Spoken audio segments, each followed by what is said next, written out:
My name is Rachel. I'm 30 years old and I'll never forget that Christmas dinner when my brother leaned toward my parents and whispered that I was still doing a stupid job and living off the family. The whole table laughed and I sat there with my spoon frozen smiling like nothing hurt. Have you ever swallowed your pride at a family table staying silent while everyone compared you to the golden child? I stayed quiet that night, but inside I carried a secret. By morning, the same stupid job they mocked would shake the world. What happened next changed everything. There are moments you never forget, as if they're carved into your memory with a blade. For me, it was that Christmas dinner in Pittsburgh. The wind outside rattled the windows. Snow piled along the street, but inside the house the air felt heavy with the smell of roasted turkey and spiced wine. I sat near the end of the table facing the glittering tree, listening to the noise of forks scraping plates and glasses clinking together. My mother Margaret, in her red velvet dress, looked composed as always. My father Charles held his wine glass in silence, his eyes lowered like he was bracing for a storm.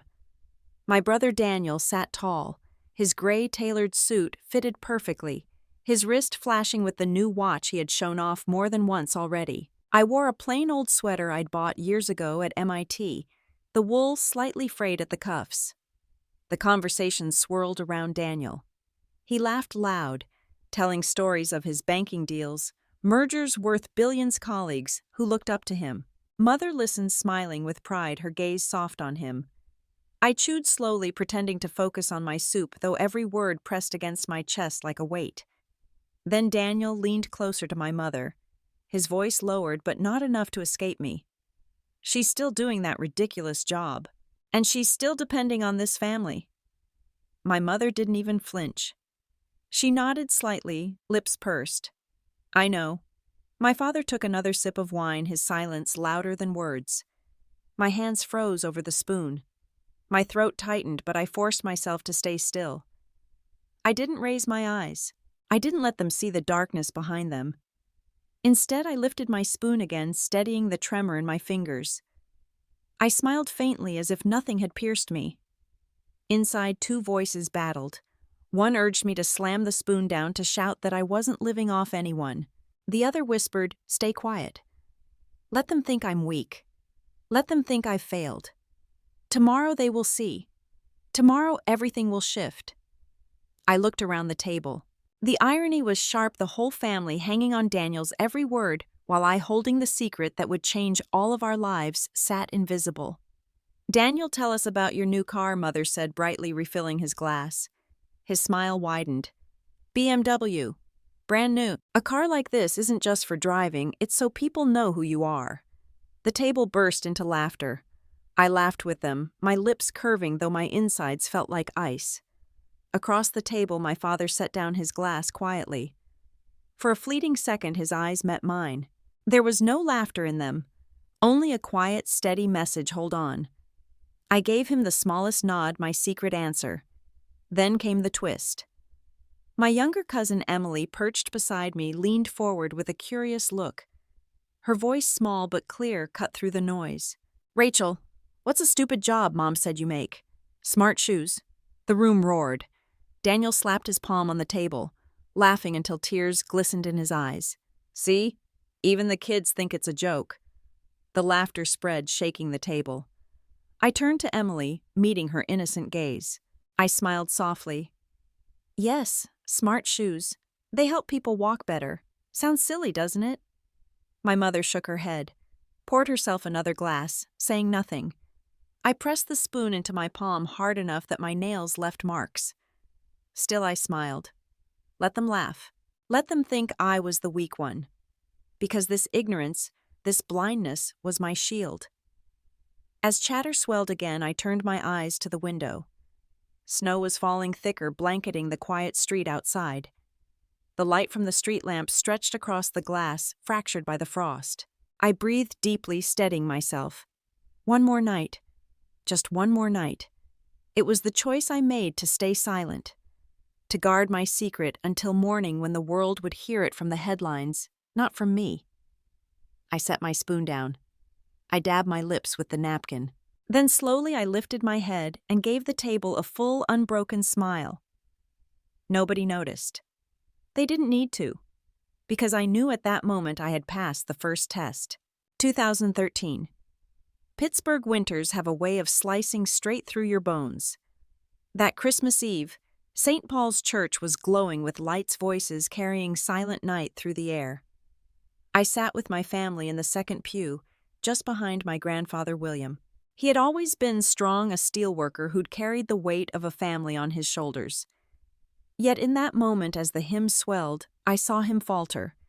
He dropped to his knees, then collapsed. Panic rippled through the pews. My father shouted for help. My hands reached him. Before anyone else. His skin cold, his breathing shallow. A nurse from the choir rushed forward. Calling 911. The song faltered, voices cut off. Mid-note, the church echoing with confusion. Later, the doctors said it was Parkinson's. It had been creeping in unseen until it finally claimed his strength right there in front of the whole congregation. That image never left me. A man who had stood unshaken by molten steel was undone by a disease that stole his balance and dignity. At the hospital, I sat by his bed, the machines hissing. His hand trembled as it closed around mine. His words came broken, uneven.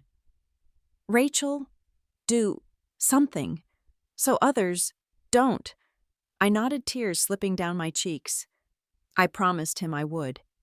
That promise became the anchor of my life. At the time, I was a senior at MIT. My path had been mapped out, finish with honors.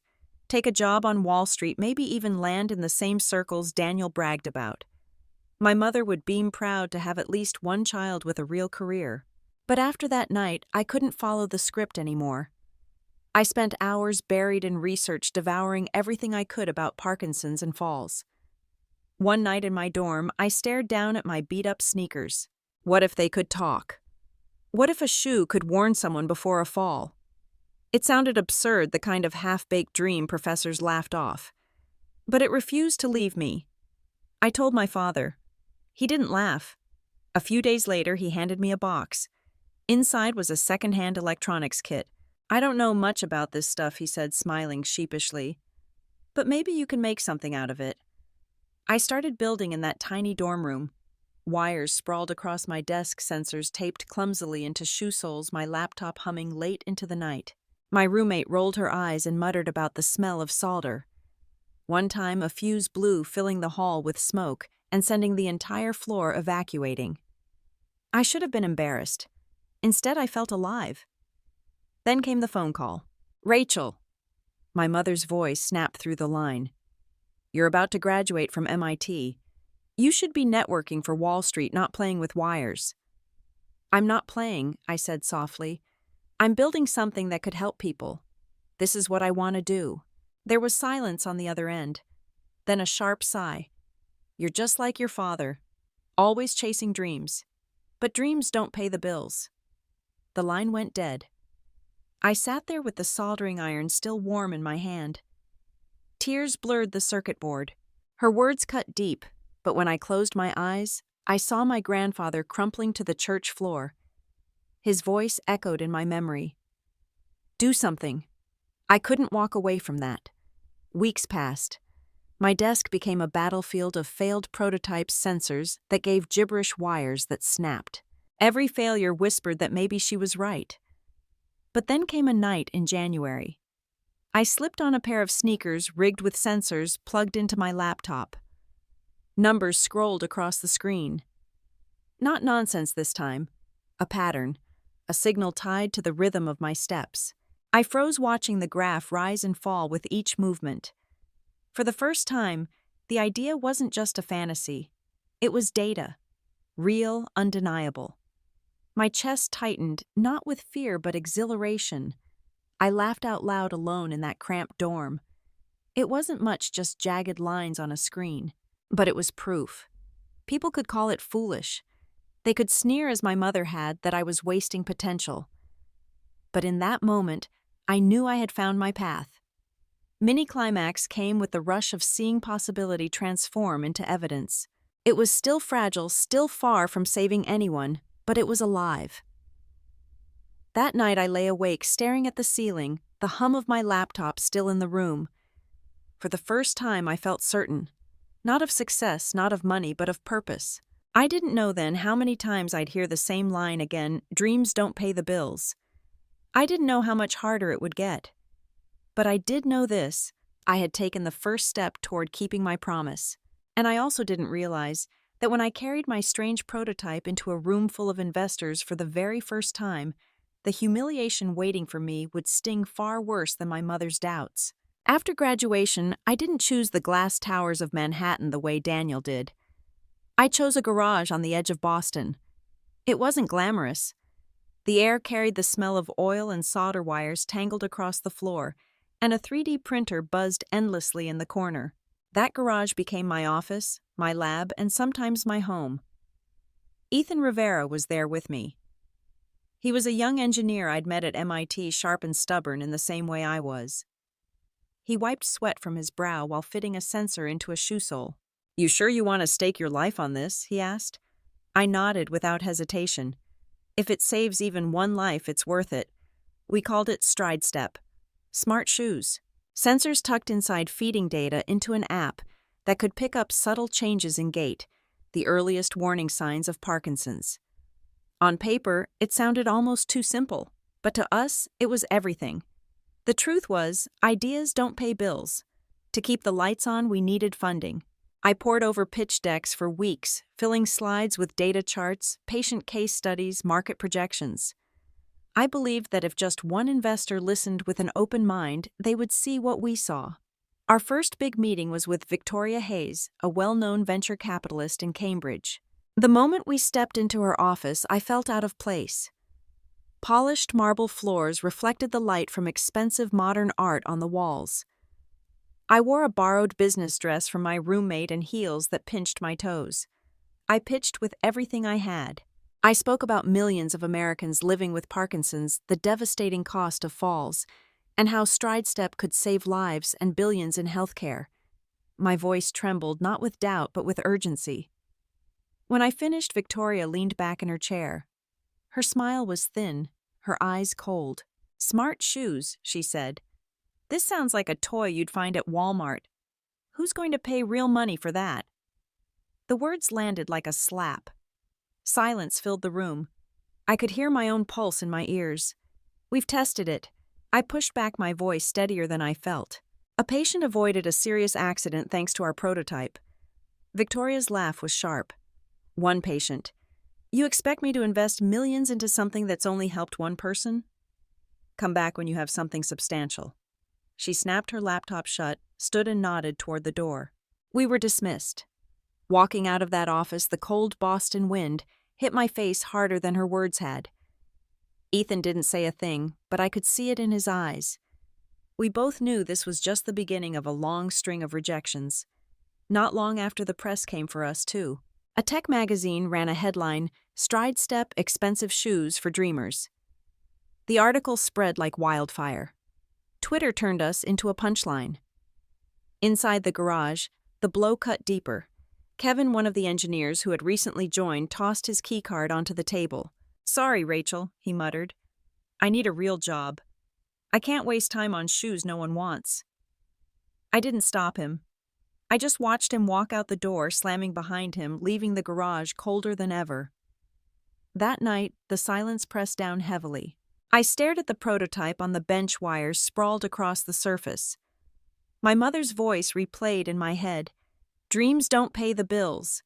Now it wasn't just her. Investors, the press, even my own team, they were all saying the same thing. I dropped my head into my arms, my shoulders shaking. For a few minutes, I let myself believe it was over. That I had been foolish to think a pair of shoes could change anything. But then I opened my eyes. The shoe was still there, its tiny sensor light blinking steadily, like a pulse, proof that it was alive. I wiped my face with the back of my hand and straightened. "We're not done," I whispered. Not to Ethan, not to the press, not even to my family, but to myself, to the promise I'd made years ago in that hospital room. The world thought I was chasing a foolish dream. They had no idea how determined I was to see it through. And while I was fighting in a cold Boston garage to keep my company breathing, Daniel was back in Pittsburgh being celebrated at family dinners like a star. I didn't know then how humiliating my next trip home would be. The summer after that humiliating round of rejections, I went back to Pittsburgh. It was my grandmother's birthday, and in our family that meant everyone, cousins, uncles, aunts, would cram into her old red brick house. The air smelled of grilled meat and fresh apple pie, and laughter spilled out through the open windows. I walked in with a small gift bag, smiling as if I had left all my struggles back in Boston. But inside, I already knew how the night would unfold. To them, I was still the daughter chasing silly dreams. The living room was packed warm with chatter. Daniel stood right in the center, suit-sharp shoes polished, his wineglass raised like he owned the room. "They're considering me for a partner," he said with that confident grin. The crowd erupted in applause. Uncle Paul clapped him on the back. "No one in the Morgan family has ever made it that high in banking. You're making history, son." I stood near the edge, fingers tightening around my glass of water. I wasn't jealous. Not exactly. But the comparison hung in the air, heavy and unavoidable. And soon enough, it came. Mom's eyes landed on me. She sighed, the way only a mother can, with a mix of pity and disappointment. "Rachel, you're almost 30. You can't keep chasing these little projects forever. Look at your brother's stable, respected. That's the path you should be on." The room went silent. Every eye turned toward me, waiting to see if I'd argue, waiting to see me shrink. My throat felt dry. I wanted to tell them about the data we had collected about patients whose balance had been saved by our prototype. But what good would it do? They would laugh just like the investors had. A cousin broke the silence. "It's true. Rachel's smart, no one doubts that. But smart's without direction. It's wasted." The room chuckled, the sound sharp cutting. My face burned, but I stayed still, holding my glass like it was an anchor. And then I saw Dad sitting quietly in the corner as he always did. Never loud, never showy. He wasn't smiling. He was looking straight at me, eyes steady, and he gave the smallest nod. No words, no speeches, just that silent gesture. But it was enough. I straightened my shoulders, forcing my voice to stay calm. "Congratulations, Daniel," I said, lifting my glass toward him. A partner is no small thing. Some relatives smiled, relieved, maybe even smug, thinking I had finally learned my place. Daniel basked in the attention, lifting his glass higher. But inside me, something else stirred. I wasn't surrendering. I was choosing silence. Not because they were right, but because the timing wasn't. The day would come when I wouldn't need to argue, when my work would speak louder than any of their doubts. The laughter moved on, the conversations shifted, and I slipped to the back porch. The summer night air was thick with the smell of cut grass and charcoal smoke. I leaned against the railing, breathing in, steadying myself. Behind me, Daniel's voice carried on about markets and mergers, the family soaking it up like gospel. I whispered under my breath, not for anyone else to hear. "Just wait." In that crowded room, they saw me as the weak one, but what they didn't know was that silence was my shield. I wouldn't break tonight. I would bide my time, and when the moment came, every single one of them would see who I really was. The party ended with more applause for Daniel, hugs for Grandma, and polite goodbyes. I handed her my small gift, kissed her cheek, and slipped out before anyone could corner me again. As I drove back to Boston the next morning, the city skyline coming into view, I knew reality was waiting, unpaid bills, a company on the brink, and more sleepless nights. But I also knew something they didn't. Sometimes one letter, one message could change everything. That night, as I sorted through the pile of overdue bills on my desk, I found an envelope. Inside was a letter that would remind me why I couldn't quit. A letter that proved StrideStep wasn't just a dream, it was already saving lives. Boston was nothing like Pittsburgh. The city moved fast, loud, and expensive. I rented a tiny apartment in Allston, barely enough space to breathe. Rent drained almost every dollar I had, and student loan bills stacked on my desk like an unscalable wall. But it wasn't just me sacrificing. My team at StrideStep, 5 engineers, all barely out of school, were giving up just as much. Mark, our machine learning guy, lived with 2 roommates in a cramped studio. Ashley pulled night shifts at a cafe, then showed up at the garage at 8 a.m. with coffee for everyone. They didn't have much, but they came every morning, shoulders squared, eyes bright, watching the data scroll across the monitors. One night I came back to the garage after a late meeting. The place smelled of solder and takeout noodles. Two of my engineers had fallen asleep on the workbench, faces pressed against their laptops. I just stood there watching. My chest ached in a way I couldn't name. These kids believed in me. They believed in Stride Step. While the rest of the world mocked us, they kept building. But belief didn't pay rent. Some nights I lay awake staring at the ceiling, asking myself, how much longer can I ask them to keep sacrificing for something that might never work? Sometimes I'd call my mom not to ask for money, but just to hear her voice. She never made it easy. "Rachel," she'd sigh. "I told you, you're driving yourself into a dead end." I didn't argue. I didn't tell her about the nights I slept under my desk or the bills I shoved unopened into drawers. To her, my life was proof she was right all along. Then one afternoon in the middle of winter, my inbox pinged. The subject line read, "Thank you, Stride Step." The message was from a woman in Ohio, Hannah Cooper. Her father, 72, had nearly fallen while gardening. The shoes alerted them. A doctor diagnosed Parkinson's at an early stage. "Because of you," Hannah wrote, "my dad still has a chance. You saved our family. Thank you." I froze. Read it again, and again. Then the tears came. All the rejection, the empty bank account, the humiliation. It collapsed into this one moment. For the first time, Stride Step wasn't just data on a slide deck.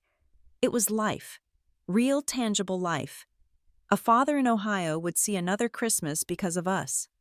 The next day, I printed Hannah's email and taped it to the garage wall. My team gathered around reading in silence. Ashley whispered, "We're not crazy, are we?" I shook my head. "No, we're not insane." That email became our fuel. Whenever the bills piled too high, whenever another investor laughed us out of the room, we'd look at Hannah's words. And we kept going. The world outside didn't see what we saw. Social media still joked about us. Venture blogs called us MIT kids playing entrepreneur. Every snide remark cut, but Hannah's letter stitched me back together. Still, I knew survival meant more than faith. It meant money. If we could find just one big deal, everything would change. Meanwhile, 300 miles away in Pittsburgh, Daniel was busy showing off his new BMW. He was climbing higher at his bank, talking about a merger worth billions. My family listened to him like he was a prophet. He strutted at those dinners as though the world belonged to him. He didn't know it yet, but the ground under his feet was cracking. As for me, I had Hannah's email taped to a garage wall and a team running on fumes. But for the first time in years, I didn't feel like a failure. I felt like we were holding something the world just hadn't recognized yet. I shut down my laptop that night and whispered to the dark garage, "We're not done yet." Because while Stride Step clung to life, Daniel was building a tower on sand, and storms were coming for both of us. While I sat in my Boston kitchen slurping cheap noodles, Daniel was making an entrance. In Pittsburgh, he pulled up to the golf club in a brand new black BMW tires, still carrying that sharp rubber smell. He stepped out in a tailored navy suit, cufflinks, catching the evening lights, Rolex gleaming. Inside, the family and a few of his colleagues waited with champagne. "Ladies and gentlemen," Daniel announced, raising his glass, "our upcoming merger will shake Wall Street to its core. We're talking tens of billions. We'll lead the entire sector." Applause erupted. My mother beamed like he'd just brought home a Nobel Prize. My relatives clapped his back, their laughter echoing under the chandelier. And me, I wasn't even a footnote in the conversation. Stride stepped the garage, the ramen all invisible. But while Daniel was basking in applause, I knew reality wasn't nearly so polished. In New York, his office carried a different atmosphere. Fluorescent lights hummed over tense faces. In the break room, two associates whispered over coffee. "You hear the SEC might be circling," one muttered. "Yeah. The numbers look off. Something's buried there." The moment Daniel stepped inside, their conversation cut off. They scattered like birds startled mid-flight. He adjusted his tie, smirked as if he hadn't heard a thing, but the silence was deafening. Later that afternoon, the tension boiled over in a conference room lined with glass walls. Papers shuffled, voices low, until Thomas Blake, the senior partner, slammed a folder onto the table. Daniel Blake's tone was clipped. Rumors are circulating that the SEC is preparing a preliminary review. I want contingency plans on my desk. Daniel leaned back in his chair, a smile plastered on. With all due respect, sir, it's chatter. Our numbers stand. Blake's fist hit the folder again. Listen carefully. If one error shows up, one inconsistency, you will shoulder the blame. Do you understand me? The room froze. Daniel's smirk faltered. He nodded, jaw tight, fingers gripping his pen until his knuckles whitened. That night, while Daniel posed for pictures beside champagne towers, I got a call in Boston. The name on the screen made me pause, mark an old MIT friend who now worked in financial analytics. Rachel, he said without preamble, is your brother tied to that massive merger deal? Yeah, I answered, trying to sound casual. He hasn't shut up about it. Mark sighed. Rachel, it's bad. One of the partner banks is hiding enormous losses. If regulators dig in, and they will, the whole thing could implode. People are already whispering. I sat there in the cold garage, surrounded by wires and half-built shoes, my laptop screen glowing. I pictured Daniel clinking glasses and Pittsburgh BMW keys jangling in his pocket while the ground beneath him cracked open. I didn't say anything to Mark right away. My throat felt tight. I wanted to scream the truth at every relative who toasted him, to tell my mother her golden boy was walking a tightrope without a net. But instead, I stayed silent. Secrets, after all, have a way of surfacing on their own. The contrast was almost cruel. Daniel strutted across golf clubs and boardrooms, hailed as a rising star. I sat in a garage eating reheated noodles, mocked by investors and dismissed by my own family. Yet here I was, holding a sliver of truth that could topple him. And as fate would have it, the universe was tilting. A week later, as I sifted through StrideStep's overflowing inbox, a different kind of message appeared. Not another thank you from a patient, not another rejection from a VC. This one carried the logo of a global healthcare giant. Dear Ms. Morgan, we would like to initiate discussions regarding the potential acquisition of StrideStep AI. Please confirm availability. I blinked, read it again, then again. Outside Boston, snow fell in heavy sheets, muffling the city's usual chaos. Inside, my breath caught. Daniel had his champagne flutes and golf club toasts. I had an email, just text on a screen, really. But between the two of us, only one story was built on a foundation that could last. Daniel's secrets were starting to leak, and mine were about to explode into the open. While I sat in my Boston kitchen slurping cheap noodles, Daniel was making an entrance. In Pittsburgh, he pulled up to the golf club in a brand new black BMW tires, still carrying that sharp rubber smell. He stepped out in a tailored navy suit, cufflinks, catching the evening lights, Rolex gleaming. Inside, the family and a few of his colleagues waited with champagne. Ladies and gentlemen, Daniel announced, raising his glass, our upcoming merger will shake Wall Street to its core. We're talking tens of billions.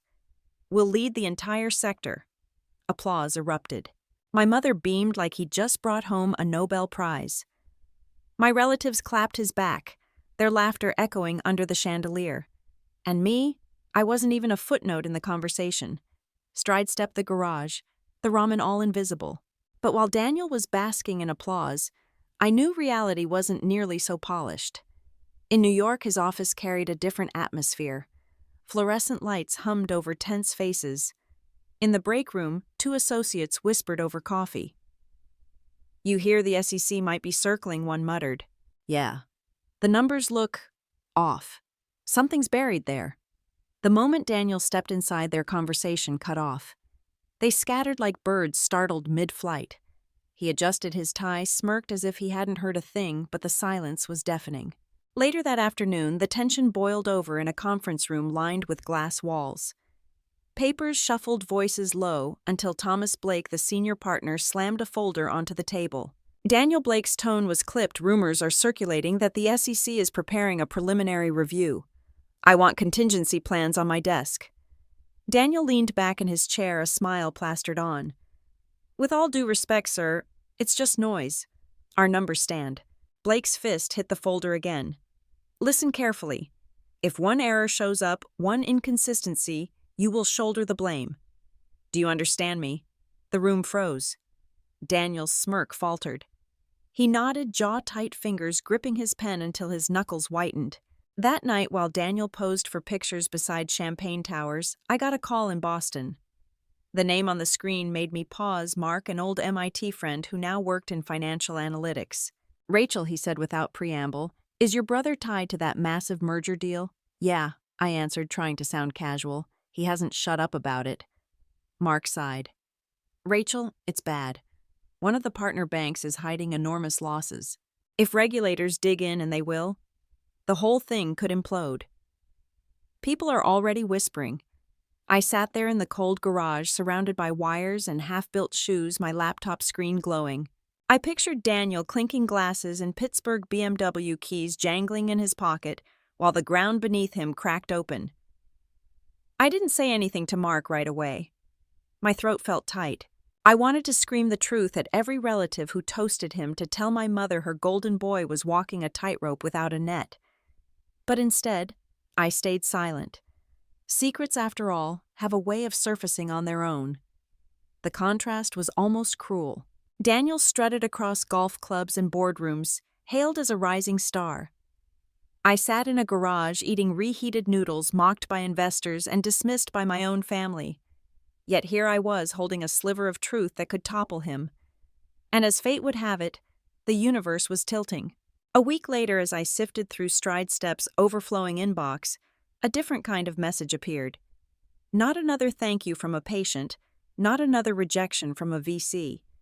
This one carried the logo of a global healthcare giant, Arishmedes. Morgan, we would like to initiate discussions regarding the potential acquisition of StrideStep AI. Please confirm availability. I blinked, read it again, then again. Outside Boston, snow fell in heavy sheets, muffling the city's usual chaos. Inside, my breath caught. Daniel had his champagne flutes and golf club toasts. I had an email, just text on a screen, really. But between the two of us, only one story was built on a foundation that could last. Daniel's secrets were starting to leak, and mine were about to explode into the open. Boston at the end of December was always unforgiving. The sidewalks were buried under layers of snow streetlights, casting golden streaks over the deserted streets. I sat in the tiny office of StrideStep, my coat still draped over my chair, my fingers frozen, even though the heater buzzed loudly. The glow of the laptop lit up my face. On the screen, an email stared back at me, all finalized. Press release scheduled for 8:00 a.m. tomorrow. The sender, Olivia Grant, the attorney assigned by MedLife Tech. I read the line over and over, my breath fogging the screen. It didn't feel real. After years of sacrifice, rejection, and ridicule, everything was about to end with a number so outrageous I could hardly process it: $3.8 billion. Behind me, Ethan was slumped over his desk. He had fallen asleep mid-sentence, his notebook open, scribbles half-finished. His glasses were askew, the kind of exhaustion only months of non-stop grind could bring. I stood gently, pulling a jacket over his shoulders. "We did it," I whispered, though I knew he couldn't hear me. For the first time, I allowed myself a fragile smile. But I also knew this was just the calm before the storm. Tomorrow, the world will know. Tonight, I still had to survive one more dinner with my family.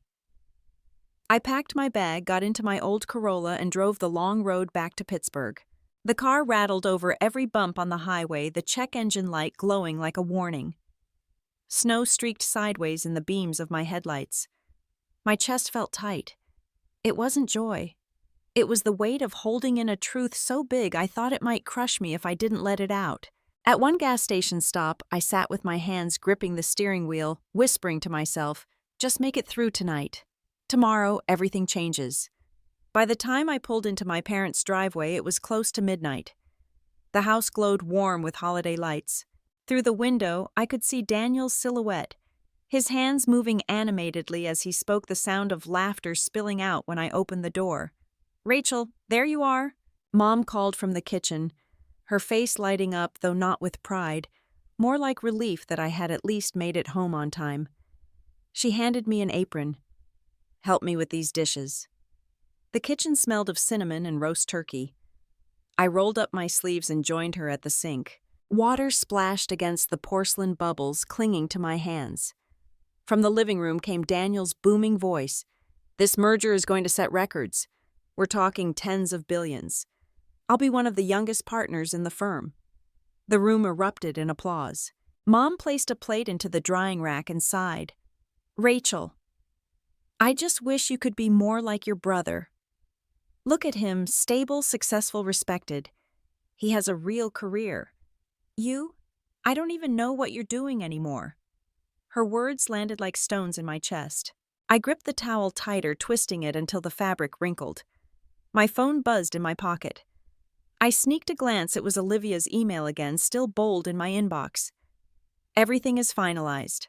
I stood there caught between two worlds, my mother's disappointment pressing down on me and the knowledge that in just a few hours everything would change forever. For a moment I wanted to shout. I wanted to slam the dish down and scream, "I built something worth more than Daniel could ever dream of." Instead, I swallowed it. Timing was everything. We carried the plates into the living room. The family gathered around the Christmas tree lights, twinkling ornaments reflecting the fire in the hearth. Daniel handed out gifts wrapped in shiny paper. He beamed as he displayed a luxury watch, another token of his self-made success. Relatives oohed and awed. I sat in the corner phone on my lap, sipping a glass of wine. My mother smiled at Daniel, her eyes glowing with pride. No one looked my way. I was invisible in my own family's celebration. But invisibility has its advantages. While they were busy laughing, I was watching the clock. Midnight crept closer. Every tick of the second hand was a countdown not just to Christmas morning, but to the announcement that would rewrite everything. Inside, my emotions churned.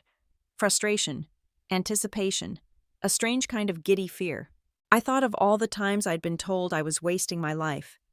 All the dinners where I was the butt of their jokes. All the nights in Boston when I went to bed hungry too, broke to afford anything better than frozen noodles. Tomorrow, all of it would mean something. Daniel clinked his glass. "To the Morgans.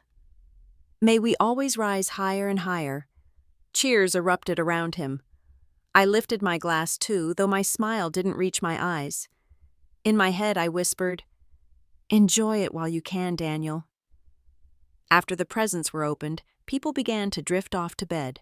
I stayed in the living room alone with the tree. The lights blinked in steady rhythm, casting shadows across the floor. I opened Olivia's email one last time, my finger hovering over the screen. 3.8 billion. I exhaled long and slow. Tomorrow morning, CNBC and Bloomberg would break the story. Reporters would scramble. Phones would ring. Stride Step, the stupid job everyone mocked, would be front-page news. I leaned back on the couch, wine glass empty, and closed my eyes. The storm hadn't hit yet, but I could already feel the winds shifting. The morning of December 26th, I woke before dawn in my Boston apartment. The room was cold, the windows frosted white from a night of heavy snow. I pulled the blanket tighter around me and reached for my phone. The screen lit up the dark room, and for a moment I just stared at the time, 7:59 a.m. My hand trembled as I refreshed my email. Then it happened. At exactly 8 o'clock, alerts poured in. CNBC's headline hit first. MedLife Tech acquires StrideStep AI for $3.8 billion, the largest health tech deal of the year. I blinked at the screen, hardly believing the words were real. Seconds later, Bloomberg joined in. Rachel Morgan, 30, becomes one of the youngest self-made women billionaires in health technology. My photo, the one taken weeks earlier in our makeshift garage office, flashed across the broadcast image. My smile, tired but stubborn, filled the screen. I sat frozen in the dim glow of my laptop, the sound of my own breathing louder than the news anchors' voices. After years of rejection, ridicule, and nights that felt endless, it was real.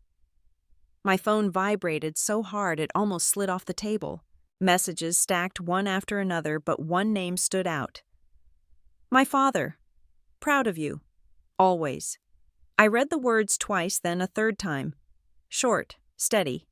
But from him, it carried the weight of every silent glance, every quiet nod he'd given me when no one else believed. Tears blurred my vision, spilling onto my hands before I could wipe them away. Another notification. Ethan. We did it. Rachel. Everyone's at the garage. We're on TV. Turn it on. I scrambled for the remote, flicked the screen to CNBC. The anchor was talking fast, his excitement barely contained. Behind him played clips of Stride Step's journey photos of our scrappy prototypes, video of Ethan soldering wires at 3 a.m, shots of our small team hugging one another. The chyron at the bottom read, "From garage startup to global impact." The camera cut to one of our engineers, his voice cracking, as he told the reporter, "We knew this could change lives. Today, the entire world knows it too." I pressed a hand to my mouth, overwhelmed. For the first time, the laughter, the whispers, the labels of naive dreamer were drowned out by something bigger. Validation. Meanwhile in Pittsburgh, a very different morning unfolded. My mother Margaret stood in the kitchen of the red brick house, pouring herself a cup of coffee. The TV in the living room droned on in the background until a name caught her ear. She glanced at the screen just as my face appeared framed by the headline announcing the multi-billion-dollar sale. The cup slipped from her hand, shattered against the tile floor. Hot coffee splattered across her slippers. She didn't notice. She just stared. Lips parted, eyes locked on the screen where the daughter she had scolded for dreaming too much was now being celebrated nationwide. Across town, Daniel sat in his office, his BMW keys tossed carelessly onto the desk. He scrolled his phone lazily until the same headline appeared in his feed. For a moment he thought it was a joke. Then the video auto-played my face on Bloomberg, my name trending online. His phone slipped from his hand, landing with a dull thud on the carpet. He leaned back, stunned into silence. This was the same brother who once smirked across the dinner table and called my work stupid shoes. The same man who mocked me for struggling to pay bills. And now, while he was tangled in a merger riddled with hidden debt, the world was praising the very thing he dismissed. The contrast was almost cruel in its precision. One sibling celebrated as a visionary, the other standing at the edge of scandal. Back in Boston, I watched the broadcast cut to analysts debating why MedLife Tech had chosen us. One said StrideStep's technology is revolutionary. It not only detects early signs of Parkinson's, but represents a shift in preventative healthcare. This is the future. Another added Rachel Morgan embodies resilience. From MIT to garage tinkering, she faced rejection after rejection. Today she redefines success. I exhaled shakily. Hearing strangers summarize my journey on national television felt surreal. Every insult, every laugh at my expense seemed to replay in my head, but now the ending was different. My phone buzzed again. Dozens of unread messages. Former classmates. Old colleagues, even people who had once ignored me entirely. Suddenly, everyone wanted to be connected to me. But it was one notification that made me pause a voicemail from my mother. I didn't press play. Not yet. Because at that moment, it wasn't about her or Daniel or anyone else who had doubted me. It was about the promise I had made to my grandfather years ago, the vow that no one else would suffer as he did without warning. It was about the quiet nights in that freezing apartment, the engineers sleeping on cots in the garage, the sacrifices that had built this moment. And yet I couldn't deny the flicker of vindication rising in me. They laughed. They had dismissed me. But here it was undeniable, splashed across every network in the country. In Pittsburgh, Daniel's silence spoke louder than any words. Reports of the SEC investigation were circling, though not yet public. He knew the storm was coming. And as he sat there watching my name eclipse his, the balance of power in our family began to tilt. The same mother who once told me to be more like him now stood frozen, her confidence cracked. The same brother who once prided himself on being the star now faced the glare of a spotlight for reasons he couldn't control. And me. I sat in my cramped apartment, laptop buzzing, television blaring, phone lighting up nonstop, and whispered to myself, this is just the beginning. Because while the world celebrated the billion-dollar headline, I knew the story wasn't over.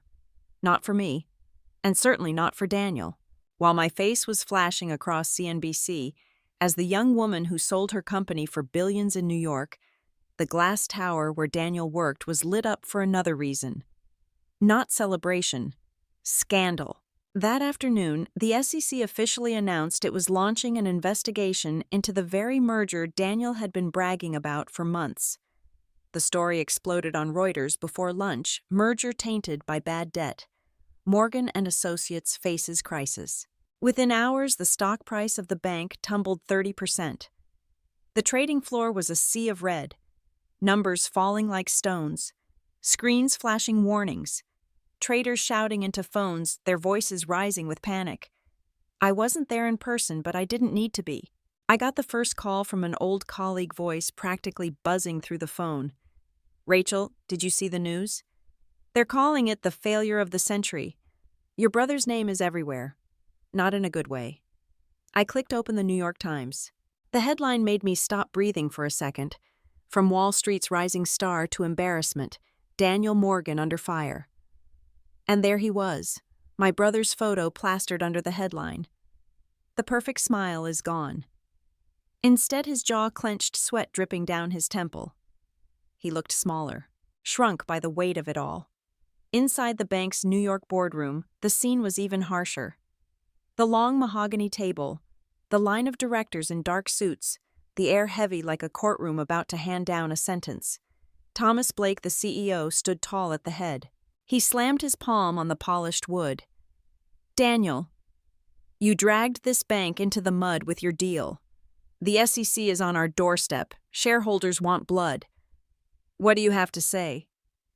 Daniel's voice cracked as he tried to steady himself. We can still salvage this. If we adjust the terms restructure." Blake cut him off with a shout sharp enough to slice through the silence. "Salvage? There's nothing here to salvage. This merger is a humiliation, and you are responsible." Murmurs rose around the table. Some directors exchanged looks, lips curling. Others smirked faintly. The man who had strutted through the halls as if he owned the building was now cornered, exposed. I pictured it vividly. My brother, once so sure of himself, standing there with his hands tightening around his pen knuckles pale, trying not to show the tremor running through him. Meanwhile, the press circled like vultures. CNBC replayed clips of Daniel boasting about the deal of the decade. Now they ran side by side with plunging stock charts, anchors shaking their heads. On social media, financial analysts mocked him. Memes spread fast. One headline stood out from Bloomberg: "The merger that never should have happened, how Daniel Morgan gambled and lost." By evening, Reuters published a longer piece that cut to the bone. Wall Street has seen failures before, but rarely has a banker fallen so quickly, so publicly. Daniel Morgan, once groomed for partnership, may not even survive the week at his firm. The words weren't mine, but reading them felt like justice whispering in my ear.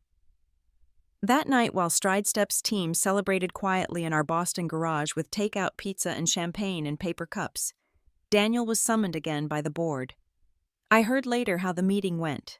Blake pointed straight at him and said, "Our name is being ridiculed in every newspaper. You've turned us into a laughingstock. This isn't just numbers on a sheet. This is trust, and you broke it." Daniel tried to protest. His voice cracked under the weight. I wasn't the only one who approved the merger. Blake didn't let him finish. "But you were the face of it. And faces are the first to be sacrificed." Some directors nodded. A few whispered. Daniel's fate was hanging in that silence. At the same moment in Boston, I sat at my kitchen table laptop open watching the stock ticker roll. Red arrow after red arrow. I sipped cold coffee, a strange calm washing over me. My brother had laughed at me for years, called my work childish, told my parents I was wasting my life. Now his empire was crumbling faster than I could have imagined. The contrast was sharp enough to make me dizzy. Only a day earlier, I had been dismissed in my own mother's kitchen as the daughter who should be more like Daniel. And now here I was, celebrated on every major network, while Daniel's downfall was dissected in real time. Then came the text message. It was from another friend in finance, short and direct word, is Daniel might be forced out. The board is already talking about replacement. I set my phone down, staring at the message. My chest rose and fell slowly. It wasn't the joy I felt. Not exactly. It was something deeper, darker, heavier. Vindication. A sense that the world had finally drawn the line, that arrogance was paying its price. In Pittsburgh, I imagined my mother sitting at the kitchen table, phone in hand, scrolling through the same articles. Did she still think Daniel was the model child now? Did she regret comparing me to him, holding him as the golden son, while she dismissed me as a dreamer? Humiliation works in strange ways. For years I had carried it silently. Now it was Daniel's turn, and his humiliation was not whispered at a dinner table. It was shouted across headlines, broadcasted on every financial channel, stamped into Wall Street's memory. The mini-climax came when the New York Times updated their article late that evening. I refreshed the page, and there it was. Daniel Morgan, the banker once hailed as a rising star, is now the symbol of reckless ambition. Sources say termination is under consideration. I read the line twice, then a third time. A chill ran down my arms. He wasn't just losing face. He was losing everything. And still the story wasn't over. Because only days later, my phone rang with a number I didn't recognize. I answered. A voice, formal and measured, introduced himself as an executive from Daniel's very own bank. The words that followed nearly made me drop the phone. "Ms. Morgan, we'd like to discuss integrating StrideStep's technology into our risk management systems. Would you be open to a meeting?" The irony hit like a tidal wave. My brother's bank, the one that had elevated him above me for years now, wanted my company. And this time, I would be the one at the head of the table. Daniel's downfall was loud, humiliating, and public. But for me, it was just the beginning of something even greater. The emails wouldn't stop. My inbox flashed with invitations from CNBC, Bloomberg, Forbes. Everyone wanted my time. They wanted interviews, sound bites, photo shoots. I should have felt nothing but triumph. But then my phone lit up with a name I hadn't seen in years. Daniel Morgan.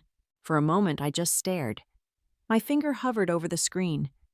Memories flashed his smirk at the Christmas table, the way he leaned toward our mother and whispered, "Rachel's job is stupid." The laughter, the sting, the silence I forced myself into. I almost let it go to voicemail. But curiosity, or maybe something deeper, made me swipe and lift the phone. His voice was unrecognizable. Broken, hoarse. "Rachel, I lost everything. You have to help me." I didn't answer. Not right away. I listened to the sound of his breathing, uneven, frantic. The silence stretched until I finally said, "Meet me tonight. 8 o'clock. Riverview Cafe." The Pittsburgh air cut through me like a blade. December winds rattled the cafe windows, snow slanting in the glow of streetlights. Inside, the place smelled of burnt espresso and cinnamon rolls past their prime. He was already there. Not the Daniel I remembered, the polished banker in tailored suits, the man who thrived on applause. This Daniel looked hollowed out. His tie was loosened, his hair a mess, dark circles carved beneath his eyes. His hands shook as he wrapped them around a cup he hadn't touched. "Rachel," he said, and my name cracked in his throat. "I need you." I slid into the booth across from him. For a long moment, I said nothing. I just studied him. The man who once made me feel like a child at the adult table was now reduced to a shell. He leaned forward. "All I need is for you to say something good about me. To the investors, to the press. You have influence now. You could save me." The desperation in his voice might have moved me years ago, but now it only reminded me of every night I'd gone home humiliated, every call with Mom where she compared me to him every time he laughed when others mocked me. I folded my hands on the table. "You never respected me, Daniel.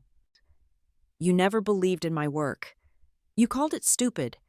And now you're asking me to use it to save you." He dropped his gaze, staring at the table like it could open up and swallow him. The silence was heavy, broken only by the hiss of the espresso machine. Finally, he whispered, "I was wrong. I admit it. You're better than me. You built something real. You won." His voice wavered. "But Rachel, I'm still your brother. You can't just walk away." I wanted to feel pity. I wanted to remember him as the boy who once built Lego castles with me in the basement, who held my bike steady the first time I tried to ride without training wheels. But those memories were buried under years of arrogance and dismissal. I stood my coat sliding over my shoulders. I can't save you. This is the price of arrogance, Daniel. You wanted the spotlight, now you have to live with what it reveals. His hand shot out, gripping mine. His palm was clammy, trembling. Please. Rachel, I'll lose everything. I pulled my hand free. His eyes shimmered, but I didn't let myself soften. Then maybe it's time you learn what everything really means. I turned, walking away as his shoulders caved in. Through the window, I saw him slump forward, face buried in his hands. The snow outside fell heavier, muffling the city, as if the world itself wanted to cover his shame. Driving back to my hotel, the silence of the car pressed against me. For the first time in years, the balance of power between us had shifted. I wasn't the little sister hiding at the edge of the room. I wasn't the butt of a joke. Tonight I had walked away, and yet a part of me still ached. Not for the man Daniel had become, but for the brother he once was. Still, I knew I'd done the only thing I could.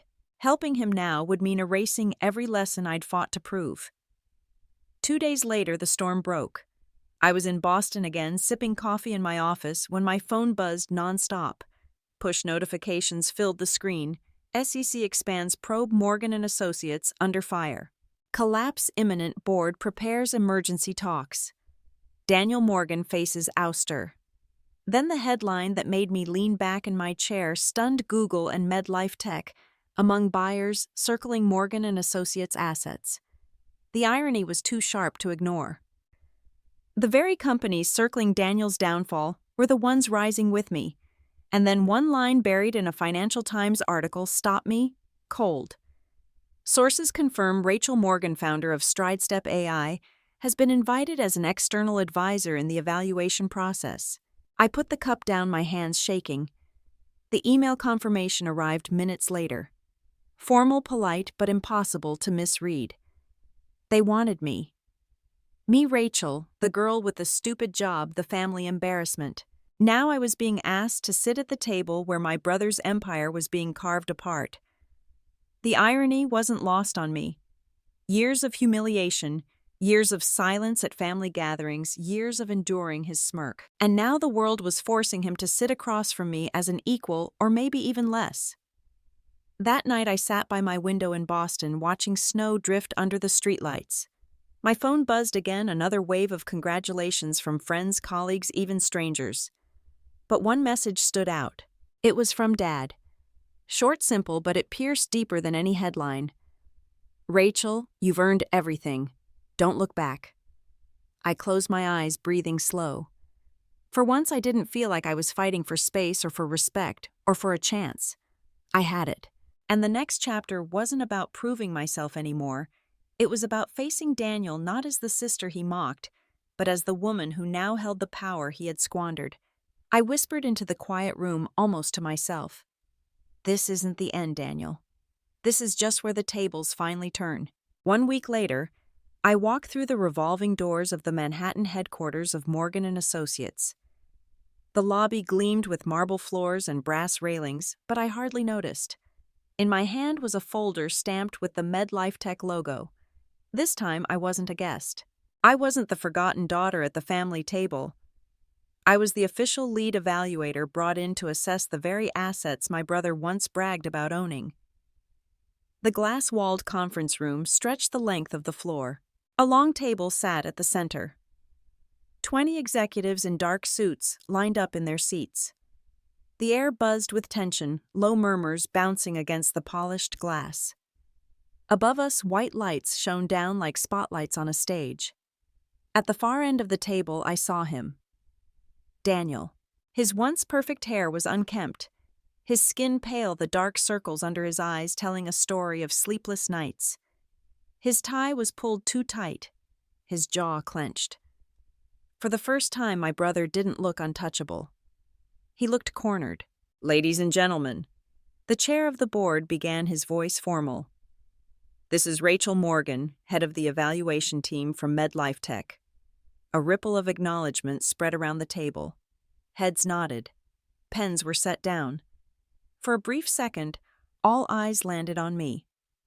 Respect, curiosity, recognition. The room no longer dismissed me as the girl with a stupid job. I could feel it in the silence that followed.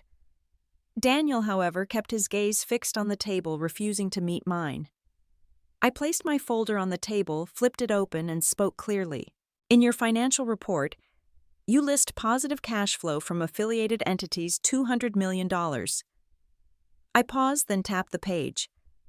After our investigation, we found those figures were propped up through 4 shell companies hiding bad debt. The actual number is negative $600 million.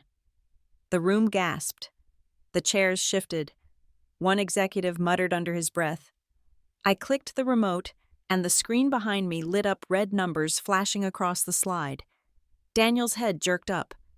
Beads of sweat gathered at his temple. "Rachel, that's just—" His voice cracked. I cut him off. My tone didn't waver. "This isn't speculation. It's evidence. Every transaction, every shell company, every cent documented here."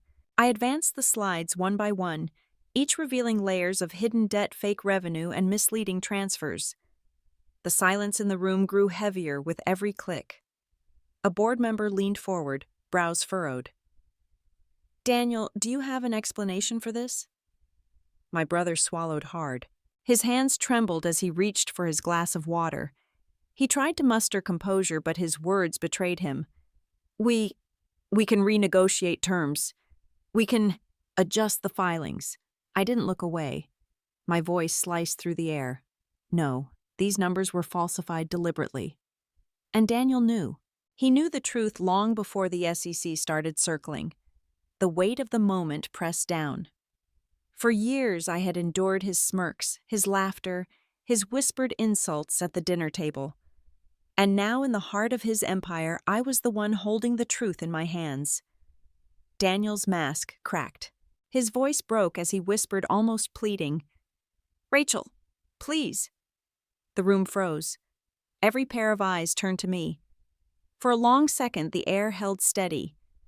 This wasn't the arrogant brother who once called me useless. This was a man undone, begging his younger sister for mercy in front of the people he once commanded. I felt my pulse steady. I let the silence hang before I answered, not to humiliate but to stand firm. MedLife Tech demands honesty. We won't build on lies. Not anymore. The chair of the board nodded slowly. Other executives exchanged looks, some grim, some almost relieved. A few scribbled notes. The weight of authority shifted right there, sliding away from Daniel and toward me. It wasn't just about numbers. It was about credibility, and I had it. He had none. Daniel lowered his gaze, shoulders slumping. For the first time in our lives, he wasn't the one towering over me. He wasn't the one being celebrated. He was the one shrinking, collapsing under the truth he could no longer bury. I closed the folder with a calm snap and pushed it toward the center of the table. Our team will continue to evaluate, but our conclusion is clear. What you choose to do next will define whether this institution survives or falls. The chair cleared his throat. "Thank you, Ms. Morgan." Around the table, heads dipped in respect. No one dared interrupt. No one dared laugh. The authority in the room was mine.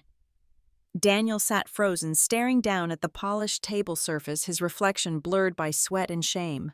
The same man who once told my parents I was wasting my life now sat exposed, powerless, in front of strangers who no longer believed him. When the meeting adjourned, I gathered my papers, slid them into my bag, and stood. The board members rose as I passed, offering polite nods. Daniel didn't move. He stayed in his chair, head bowed, hands gripping the edge of the table as though it was the only thing keeping him upright.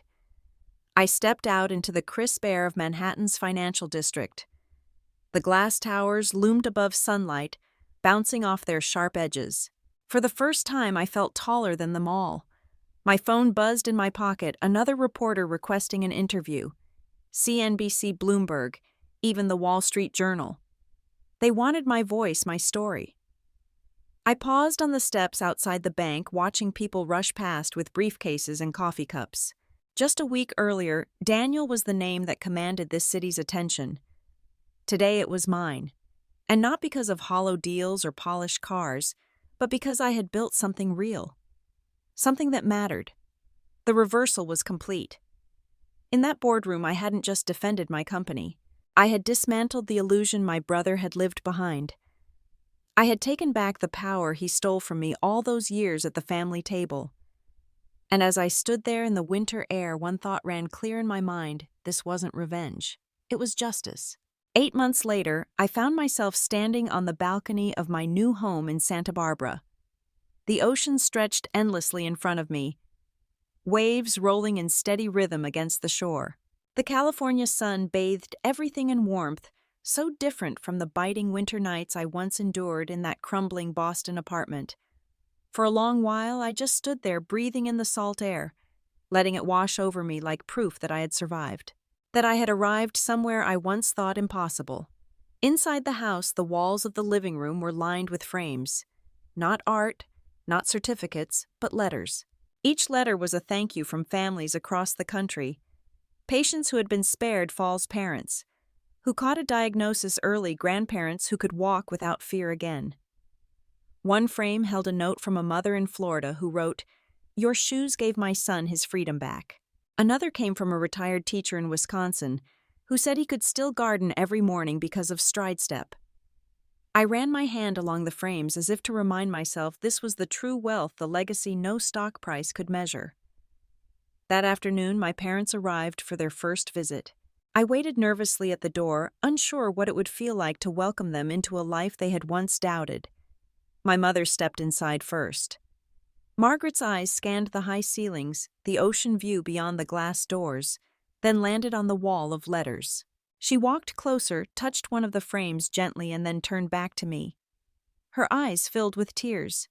"Rachel," she whispered, her voice breaking, "I was wrong. I didn't see what you were building. I didn't see you. I only saw the risks, the uncertainty. And I hurt you." Her arms wrapped tightly around me, and I froze for a second before returning the embrace. I had imagined this moment so many times, her apology, her recognition, but living it felt softer, calmer. The anger I once carried loosened its grip, and all I felt was relief. Behind her, my father stepped forward. Charles placed his hand on my shoulder, steady as always. He didn't need many words, but the ones he gave me landed with weight. "I always knew you'd make it here," he said quietly. "I'm proud of you, Rachel." We sat down for lunch on the terrace, the Pacific glittering in the distance. For the first time, the three of us shared a meal without tension, hanging like smoke between us. The clink of glasses, the sound of gulls overhead, it felt like the beginning of something new. But just as the air started to settle, a shadow appeared at the gate. I turned my head and saw him, Daniel. My brother, once the golden child, now walked slowly, shoulders hunched. No tailored suit, no gleaming car parked outside. He looked smaller, somehow diminished not just in stature but in spirit. He paused at the edge of the patio, then took a hesitant step forward. His voice cracked as he spoke. "Rachel, I need to say this. I'm sorry. For the years I mocked you for treating your work like a joke, for not seeing who you really are. I lost everything but you. You built something real. I don't deserve forgiveness, but I couldn't live without telling you that." The table fell silent. My parents exchanged a glance, neither speaking. All eyes were on me. I studied Daniel's face, so different from the proud man who once raised champagne glasses and boasted of billion-dollar deals. Now he was stripped bare, just a man who had faced ruin and learned humility too late. 1,000 memories flashed through my mind: the Christmas dinners, the sarcastic comments, the public comparisons, the quiet tears I swallowed in silence. For a long time I had carried the desire to see him broken, to feel what I felt. And now, here it was. I took a breath, my voice calm but firm. "Success isn't about proving them wrong, Daniel. It's about proving yourself right." He bowed his head. No argument, no defense. Just silence. And in that silence I felt the circle close. The rivalry, the bitterness, the need for revenge, it all drained out, leaving only truth. That night, after everyone had gone, I sat in my study overlooking the ocean. A new letter waited on my desk, still sealed. I opened it carefully. It was from a family in Texas. Stride Step saved our mother. We'll never forget what you've given us. I held the paper in my hands, staring at the handwriting. All the battles, all the humiliation, all the long nights had led here, not to wealth or headlines, but to this: a daughter thanking me for her mother's life. I placed the letter into a new frame and added it to the wall. Then I turned back toward the balcony where the waves shimmered under the moonlight. For years, revenge had fueled me. It kept me awake, kept me fighting, kept me from collapsing under their laughter. And yes, seeing the tables turn had been sweet. Watching Daniel stumble while I rose higher than he ever imagined, there was satisfaction in that. But as I stood there in the soft night air, I finally understood that wasn't the end of the story. The real reward wasn't in making others fall. It was in building something that stood tall on its own. It was in knowing that when the world dismissed me, I had kept going anyway, and that persistence saved lives. I whispered to myself, almost like a prayer. The truest revenge isn't watching them fail. It's proving that I was right all along. And with that, I felt the final piece click into place. Not anger, not triumph, but peace. I still remember that Christmas night. Daniel leaned toward my parents and called my job stupid. Everyone laughed. I said nothing. I just kept eating my soup. Back then I felt invisible, small, like nothing I did mattered. Years later, everything looks different. The deal went through. The headlines screamed my name. The money came.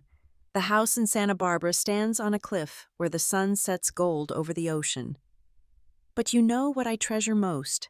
Not the billions, not the interviews, not even the awards. It's the letters. The ones from families who say Stride Step gave them more time. A father who didn't fall. A grandmother who got diagnosed early. A boy who walks steadily now. Those stories mean more than any check ever could. My mom visits sometimes. She sits with me on the porch, quiet, holding one of those letters. She doesn't talk much anymore, but I can see it in her eyes.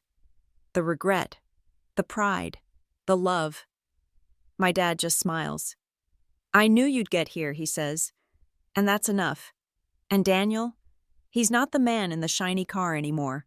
No more champagne, no more bragging. He's softer now, humbled.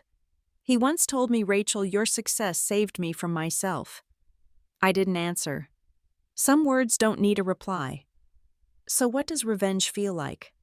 Honestly, not what I thought. It's not the money. It's not even the headlines. It's the quiet moments.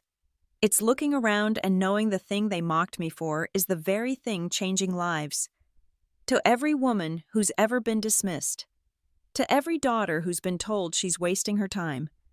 To every sister who's been compared, laughed at, or ignored. Listen, success isn't about proving them wrong. It's about proving yourself right. That's the deepest revenge.